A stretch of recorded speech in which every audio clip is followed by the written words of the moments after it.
Hello friend, स्वागत है आपका अपने चैनल आज क्लास में। गेस ऑब्जेक्टिव प्रश्न का क्लास शुरू हो चुका है और ये क्लास रोज सुबह 5:30 बजे चलता है। तो रोज सुबह 5:30 बजे आप हमसे जुड़ के गेस ऑब्जेक्टिव प्रश्न का क्लास कर सकते हैं। और आज की इस वीडियो में हिंदी के 50 गेस ऑब्जेक्टिव प्रश्न हम आपको बताएंगे। और इस गेस ऑब्जेक्टिव प्रश्न को अगर आप अच्छी तरीके से पढ़ लीजिएगा तो फाइनल बोर्ड परीक्षा में हिंदी से आपका एक भी प्रश्न नहीं छूटेगा, ये हमारा गारंटी है। तो प्लीज आप लोग इस वीडियो को शुरू से लेके अंत तक देखिएगा और चैनल को अभी तक आप सब्सक्राइब नहीं किए हैं तो चैनल को सब्सक्राइब कर लीजिएगा। और सब्सक्राइब करने के बाद एक बेल आइकन आता है तो बेल आइकन को दबा के ऑल पे कर लीजिएगा, ताकि जब भी लाइव क्लास हो तो आपके पास नोटिफिकेशन पहुंचता रहे। तो आइए शुरू करते हैं पहले नंबर प्रश्न से। तो पहला नंबर प्रश्न है कि अंबेडकर के अनुसार आदर्श समाज किस पर आधारित होगा। ए ऑप्शन है स्वतंत्रता पर, बी ऑप्शन है समानता पर, सी ऑप्शन है भ्रांतित्व पर, डी ऑप्शन है सभी पर। तो यहाँ पे आपको बताना है कि अंबेडकर के अनुसार आदर्श समाज किस पर आधारित होगा।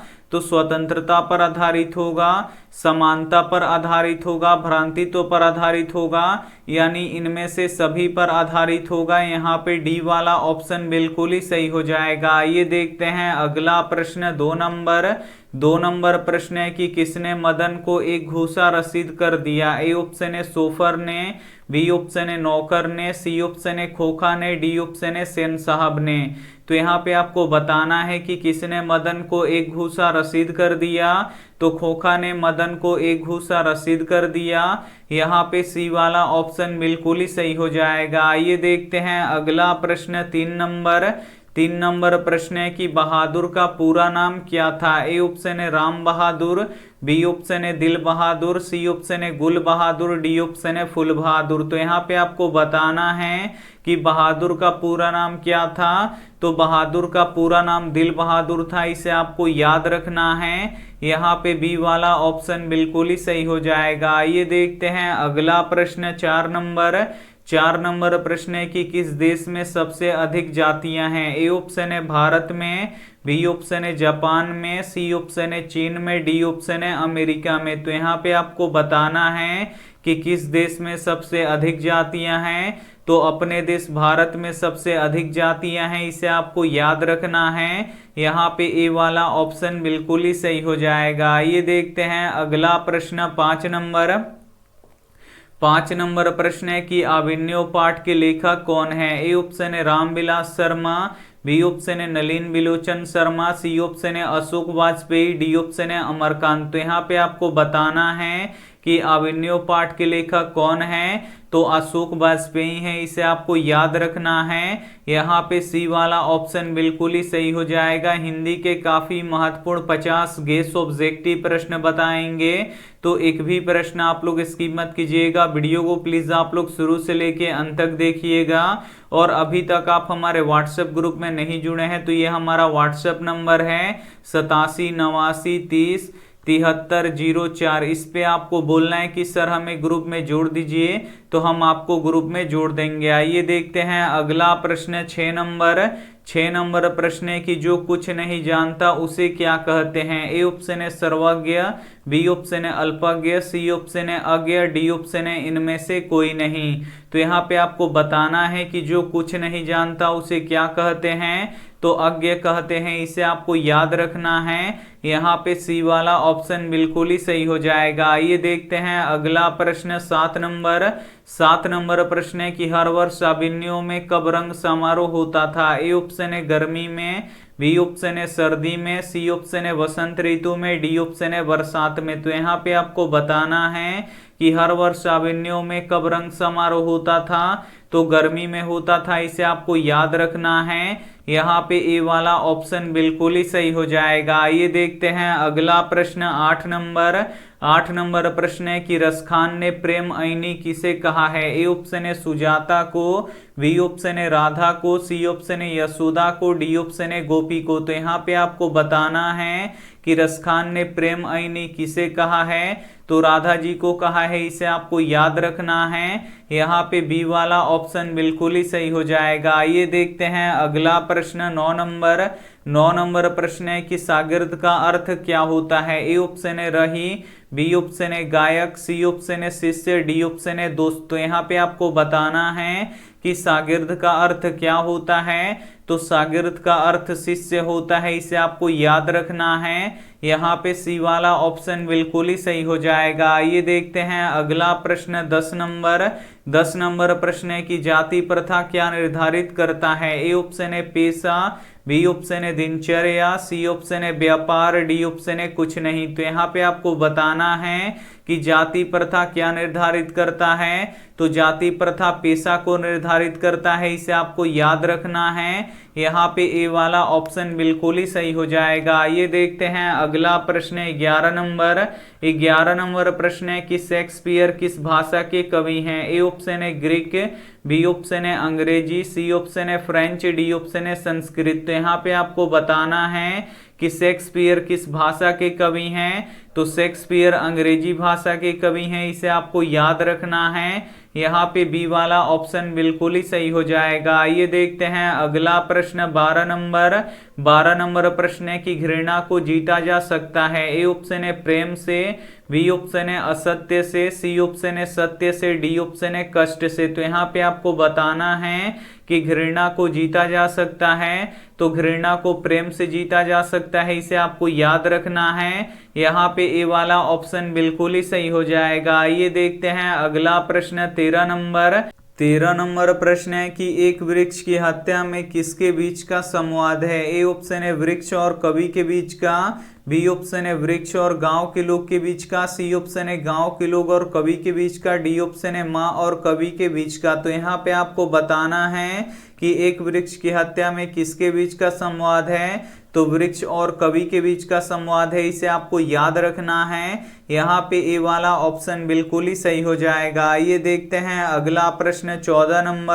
14 नंबर प्रश्न है कि आजकल भारत के लोग किस भाषा को बोलना पसंद करते हैं। ए ऑप्शन है हिंदी, बी ऑप्शन है संस्कृत, सी ऑप्शन है अंग्रेजी, डी ऑप्शन है फारसी। तो यहाँ पे आपको बताना है कि आजकल भारत के लोग किस भाषा को बोलना पसंद करते हैं। तो अंग्रेजी भाषा को बोलना पसंद करते हैं। यहाँ पे सी वाला ऑप्शन बिल्कुल ही सही हो जाएगा। ये देखते हैं अगला प्रश्न 15 नंबर प्रश्न है कि बहादुर लेखक के घर से क्या लेकर भागा था। ए ऑप्शन है कपड़े, बी ऑप्शन है जूते, सी ऑप्शन है बिस्तरा, डी ऑप्शन है कुछ भी नहीं। तो यहाँ पे आपको बताना है कि बहादुर लेखक के घर से क्या लेकर भागा था। तो कुछ भी नहीं लेकर भागा था, इसे आपको याद रखना है। यहाँ पे डी वाला ऑप्शन बिल्कुल ही सही हो जाएगा। हिंदी के काफी महत्वपूर्ण 50 गेस ऑब्जेक्टिव प्रश्न हम आपको बताएंगे, तो एक भी प्रश्न आप लोग स्किप मत कीजिएगा। वीडियो को प्लीज आप लोग शुरू से लेके अंत तक देखिएगा, और वीडियो को अभी तक आप लाइक नहीं किए तो प्लीज आप लोग वीडियो को लाइक भी कर दीजिएगा। आइए देखते हैं अगला प्रश्न 16 नंबर प्रश्न है कि मोटर कार को कोई खतरा था तो किससे था। ए ऑप्शन है खोखा से, बी ऑप्शन है मदन से, सी ऑप्शन है सीमा से, डी ऑप्शन है शेफाली से। तो यहाँ पे आपको बताना है कि मोटर कार को कोई खतरा था तो किससे था। तो खोखा से था, इसे आपको याद रखना है। यहाँ पे ए वाला ऑप्शन बिल्कुल ही सही हो जाएगा। ये देखते हैं अगला प्रश्न 17 नंबर प्रश्न है कि लेखक के रिश्तेदार ने बहादुर पर क्या आरोप लगाए। ए ऑप्शन है पैसे चुराने का, बी ऑप्शन है गहने चुराने का, सी ऑप्शन है अंगूठी चुराने का, डी ऑप्शन है मोती चुराने का। तो यहाँ पे आपको बताना है कि लेखक के रिश्तेदार ने बहादुर पर क्या आरोप लगाए। तो पैसे चुराने का आरोप लगाए, इसे आपको याद रखना है। यहाँ पे ए वाला ऑप्शन बिल्कुल ही सही हो जाएगा। ये देखते हैं अगला प्रश्न 18 नंबर प्रश्न है कि व्यंजन वर्ण कितने होते हैं। ए ऑप्शन है 12, बी ऑप्शन है 33, सी ऑप्शन है 24, डी ऑप्शन है 21। तो यहाँ पे आपको बताना है कि व्यंजन वर्ण कितने होते हैं। तो व्यंजन वर्ण 33 होते हैं, इसे आपको याद रखना है। यहाँ पे बी वाला ऑप्शन बिल्कुल ही सही हो जाएगा। ये देखते हैं अगला प्रश्न 19 नंबर प्रश्न है कि मंगू की बड़ी बहन कौन थी। ए ऑप्शन है कुलसुम, बी ऑप्शन है कमू, सी ऑप्शन है सुजाता, डी ऑप्शन है मंगमा। तो यहाँ पे आपको बताना है कि मंगू की बड़ी बहन कौन थी। तो मंगू की बड़ी बहन कमू थी, इसे आपको याद रखना है। यहाँ पे बी वाला ऑप्शन बिल्कुल ही सही हो जाएगा। आइए देखते हैं अगला प्रश्न 20 नंबर प्रश्न है कि गिरधर कौन था। ए ऑप्शन है कासू के पिता, बी ऑप्शन है मदन के पिता, सी ऑप्शन है रजनी का पिता, डी ऑप्शन है शेफाली का पिता। तो यहाँ पे आपको बताना है कि गिरधर कौन था। तो जो गिरधर थे ये मदन के पिताजी थे, इसे आपको याद रखना है। यहाँ पे बी वाला ऑप्शन बिल्कुल ही सही हो जाएगा। आइए देखते हैं अगला प्रश्न 21 नंबर प्रश्न है कि प्लेटो का संबंध किस देश से था। ए ऑप्शन है इटली से, बी ऑप्शन है स्पेन से, सी ऑप्शन है भारत से, डी ऑप्शन है यूनान से। तो यहाँ पे आपको बताना है कि प्लेटो का संबंध किस देश से था। तो यूनान से था, इसे आपको याद रखना है। यहाँ पे डी वाला ऑप्शन बिल्कुल ही सही हो जाएगा। आइए देखते हैं अगला प्रश्न 22 नंबर प्रश्न है कि आदिम का अर्थ क्या होता है। ए ऑप्शन है आदमी,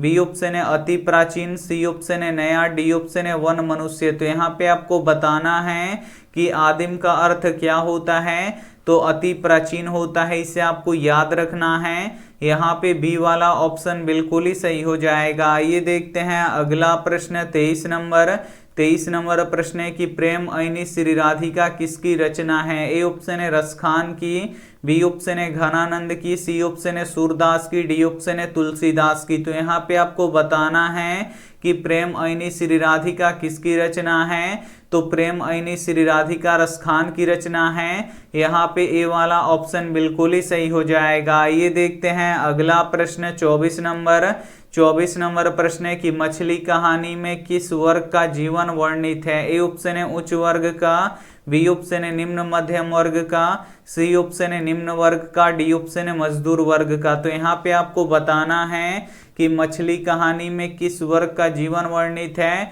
तो निम्न मध्यम वर्ग का है, इसे आपको याद रखना है। यहाँ पे बी वाला ऑप्शन बिल्कुल ही सही हो जाएगा। आइए देखते हैं अगला प्रश्न 25 नंबर प्रश्न है कि पपाती बेहोश क्यों पड़ी थी। ए ऑप्शन है सर दर्द के कारण, बी ऑप्शन है तेज बुखार के कारण, सी ऑप्शन है चोट लगने के कारण, डी ऑप्शन है पेट दर्द के कारण।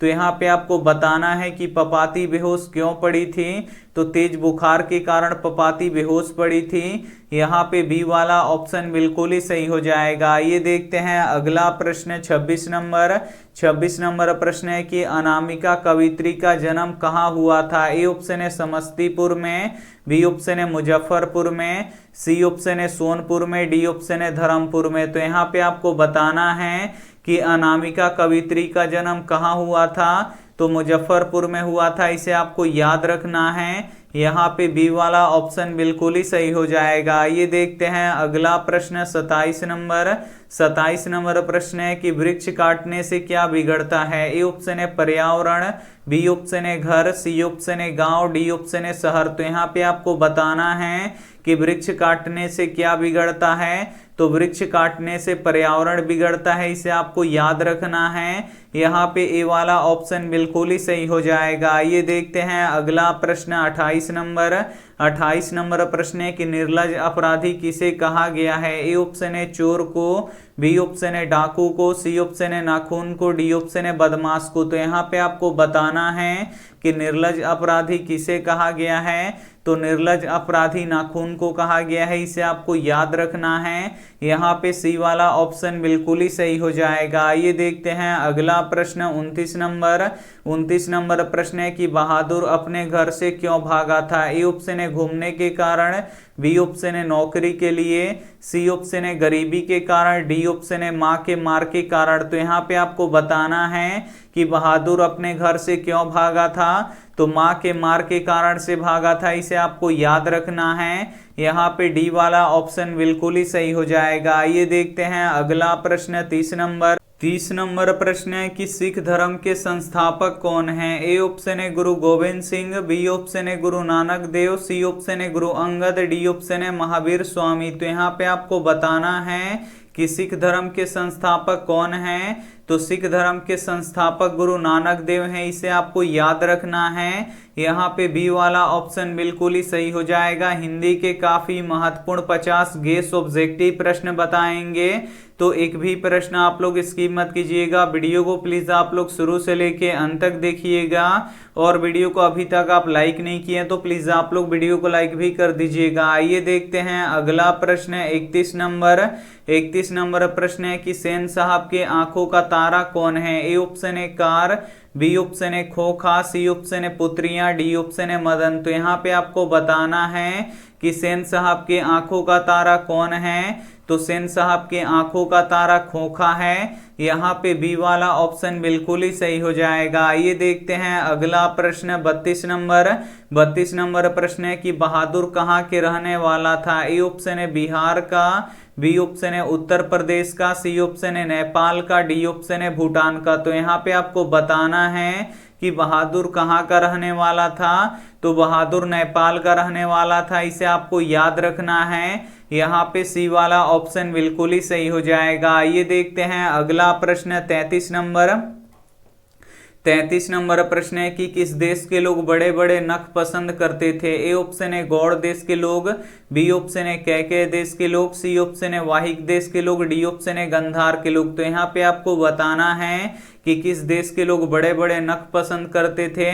तो गौड़ देश के लोग बड़े बड़े नख पसंद करते थे। यहाँ पे ए वाला ऑप्शन बिल्कुल ही सही हो जाएगा। ये देखते हैं अगला प्रश्न 34 नंबर। 34 नंबर प्रश्न है कि कामसूत्र के लेखक कौन है? ए ऑप्शन है हजारी प्रसाद द्विवेदी, बी ऑप्शन है पतंजलि, सी ऑप्शन है वत्सायन, डी ऑप्शन है रामानुजाचार्य। तो यहाँ पे आपको बताना है कि कामसूत्र के लेखक कौन है। तो वत्सायन है, इसे आपको याद रखना है। यहाँ पे सी वाला ऑप्शन बिल्कुल ही सही हो जाएगा। ये देखते हैं अगला प्रश्न 35 नंबर। 35 नंबर प्रश्न है कि रामधारी सिंह दिनकर द्वारा रचित पाठ कौन सी है? ए ऑप्शन है हिरोशिमा, बी ऑप्शन है जनतंत्र का जन्म, सी ऑप्शन है भारत माता, डी ऑप्शन है मछली। तो यहाँ पे आपको बताना है कि रामधारी सिंह दिनकर द्वारा रचित पाठ कौन सी है। तो जनतंत्र का जन्म है, इसे आपको याद रखना है। यहाँ पे बी वाला ऑप्शन बिल्कुल ही सही हो जाएगा। ये देखते हैं अगला प्रश्न 36 नंबर।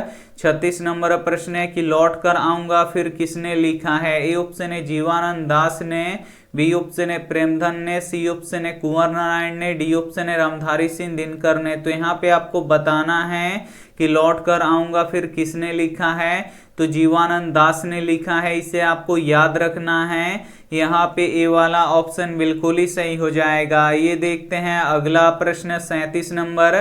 37 नंबर प्रश्न है कि मंगमा को किससे विवाद था? ए ऑप्शन है बेटे से, बी ऑप्शन है पति से, सी ऑप्शन है पोते से, डी ऑप्शन है बहू से। तो यहाँ पे आपको बताना है कि मंगमा को किससे विवाद था। तो मंगमा को अपनी बहू से विवाद था। यहाँ पे डी वाला ऑप्शन बिल्कुल ही सही हो जाएगा। ये देखते हैं अगला प्रश्न 38 नंबर।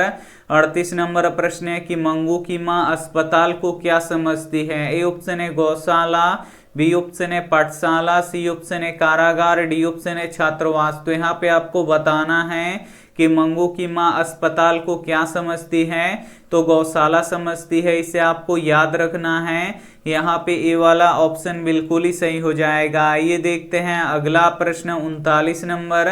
39 नंबर प्रश्न है कि मंगू कैसी लड़की है? ए ऑप्शन है पागल, बी ऑप्शन है गूंगी, सी ऑप्शन है बहरी, डी ऑप्शन है जन्मजात पागल और गूंगी। तो यहाँ पे आपको बताना है कि मंगू कैसी लड़की है। तो मंगू जन्मजात पागल और गूंगी लड़की है। यहाँ पे डी वाला ऑप्शन बिल्कुल ही सही हो जाएगा। ये देखते हैं अगला प्रश्न 40 नंबर। 40 नंबर प्रश्न है कि परिमाणवाचक विशेषण निम्न में से कौन है? ए ऑप्शन है सुंदर, बी ऑप्शन है थोड़ा, सी ऑप्शन है चार, डी ऑप्शन है पुराना। तो यहाँ पे आपको बताना है कि परिमाणवाचक विशेषण निम्न में से कौन है। तो यहाँ पे जो थोड़ा सा है ये क्या है? परिमाणवाचक विशेषण है। यहाँ पे बी वाला ऑप्शन बिल्कुल ही सही हो जाएगा। ये देखते हैं अगला प्रश्न 41 नंबर। 41 नंबर प्रश्न है कि कर्ता का कारक चिन्ह क्या है? ए ऑप्शन है ने, बी ऑप्शन है रे, सी ऑप्शन है से, डी ऑप्शन है को। तो कर्ता क्या होता है? ने होता है। तो यहाँ पे ए वाला ऑप्शन बिल्कुल ही सही हो जाएगा। कर्ता का कारक चिन्ह क्या होता है? ने होता है। आइए देखते हैं अगला प्रश्न 42 नंबर। 42 नंबर प्रश्न है कि काशी किसकी पाठशाला है? ए ऑप्शन है संस्कृति की, बी ऑप्शन है नृत्य की, सी ऑप्शन है नर्तन की, डी ऑप्शन है वादन की। तो यहाँ पे आपको बताना है कि काशी किसकी पाठशाला है। तो जो काशी है ये संस्कृति की पाठशाला है। यहाँ पे ए वाला ऑप्शन बिल्कुल ही सही हो जाएगा। आइए देखते हैं अगला प्रश्न 43 नंबर। 43 नंबर प्रश्न है कि नागरी लिपि का आरंभिक लेख कहाँ से मिलते हैं? ए ऑप्शन है उत्तर भारत से, बी ऑप्शन है दक्षिण भारत से, सी ऑप्शन है पूर्वी भारत से, डी ऑप्शन है इनमें से कोई नहीं। तो यहाँ पे आपको बताना है कि नागरी लिपि के आरंभिक लेख कहाँ से मिलते हैं? तो दक्षिणी भारत से मिलते हैं, इसे आपको याद रखना है। यहाँ पे बी वाला ऑप्शन बिल्कुल ही सही हो जाएगा। आइए देखते हैं अगला प्रश्न 44 नंबर। 44 नंबर प्रश्न है कि लाल शत्रुंज क्या था? ए ऑप्शन है नगर, बी ऑप्शन है गांव, सी ऑप्शन है ईसाई मठ, डी ऑप्शन है महाविद्यालय। तो यहाँ पे आपको बताना है कि लाल शत्रुंज क्या था? तो लाल शत्रुंज एक ईसाई मठ था, इसे आपको याद रखना है। यहाँ पे सी वाला ऑप्शन बिल्कुल ही सही हो जाएगा। आइए देखते हैं अगला प्रश्न 45 नंबर। 45 नंबर प्रश्न है कि मंगमा क्या कार्य करती है? ए ऑप्शन है मछली बेचती थी, बी ऑप्शन है गीत गाती थी, सी ऑप्शन है दही बेचती थी, डी ऑप्शन है इनमें से कोई नहीं। तो यहाँ पे आपको बताना है कि मंगमा क्या कार्य करती थी? तो दही बेचती थी, इसे आपको याद रखना है। यहाँ पे सी वाला ऑप्शन बिल्कुल ही सही हो जाएगा। आइए देखते हैं अगला प्रश्न 46 नंबर। 46 नंबर प्रश्न है कि अमराई का कुआं कहाँ स्थित है? ए ऑप्शन है रास्ते में, बी ऑप्शन है खेत में, सी ऑप्शन है शहर में, डी ऑप्शन है बाजार में। तो यहाँ पे आपको बताना है कि अमराई का कुआं कहाँ स्थित है। तो अमराई का कुआं रास्ते में स्थित है। यहाँ पे ए वाला ऑप्शन बिल्कुल ही सही हो जाएगा। आइए देखते हैं अगला प्रश्न 47 नंबर।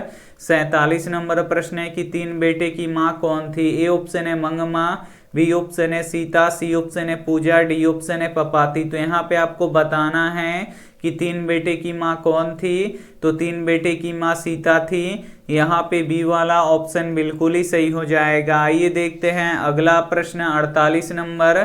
48 नंबर प्रश्न है कि सेन साहब की कितनी लड़कियां थी? ए ऑप्शन है 3, बी ऑप्शन है 5, सी ऑप्शन है 4, डी ऑप्शन है 6। तो यहाँ पे आपको बताना है कि सेन साहब की कितनी लड़कियां थी। तो सेन साहब की 5 लड़कियां थी, इसे आपको याद रखना है। यहाँ पे बी वाला ऑप्शन बिल्कुल ही सही हो जाएगा। आइए देखते हैं अगला प्रश्न 49 नंबर।